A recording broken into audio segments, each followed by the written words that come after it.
The source is where the interference originates. Think of it as the originator responsible for creating electromagnetic disturbances. This can be an electronic device, a circuit, or any element within a system that generates electromagnetic noise. For example, a digital processor or a high-frequency component in a device can act as a source of EMI. The path is the route through which the interference travels. It's the medium that carries the electromagnetic disturbances from the source to other parts of the system or nearby devices. The path can be wires, cables, traces on a circuit board, or even the air for wireless signals.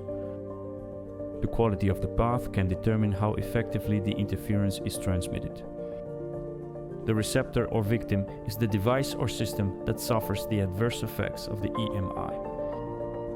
This can result in malfunctions, disruptions, or compromised performance.